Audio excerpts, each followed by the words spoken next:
from trenching around Australia. Well, with Anzac Day now behind us and a week on, as I look back to the last week, it has been the best trenching week that the big pictures had. We did 3.3 kilometres, fantastic country. Wow, it's just hard clay, really dry, but lots of sheep. Literally, the ewes were lambing in front of us.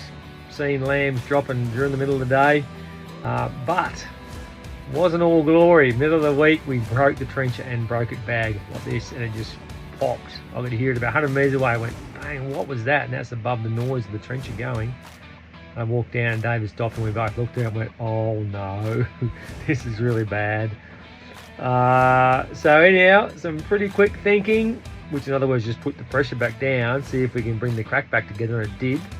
So we took the trencher out of the ground, pushed the weight back down, and brought the crack back together. And then there would have been 2 breaks about 100mm long, one on top, one underneath, and then a massive bit of well broken around where the knuckle goes over the, looks like that, goes over the, would be about 2-inch spindle, and that's where the ram attaches on. So we took the ram off.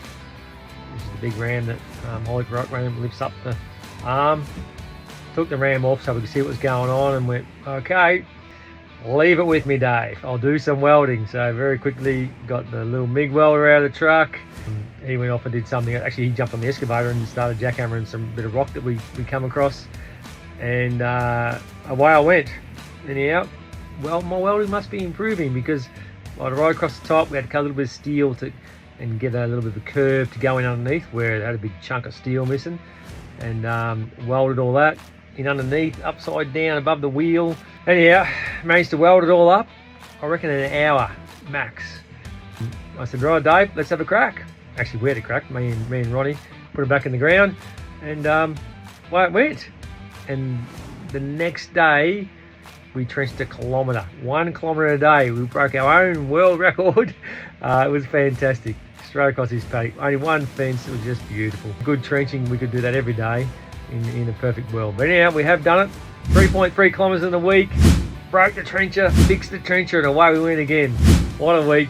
Sheep dropping around us everywhere, not dropping as in dying, as in lambing around us. It was a great week. Perfect weather, magnificent. And one other really good story out of all this I didn't mention last week. Our little Filipino man, Ronnie, got his visa approved, and we've now got him only for another year. He's got to pass his English test till he becomes PR. But he's with us for another year, so good on you, Ronnie. He's a valuable part of this team, my right-hand man down here. That's it for us.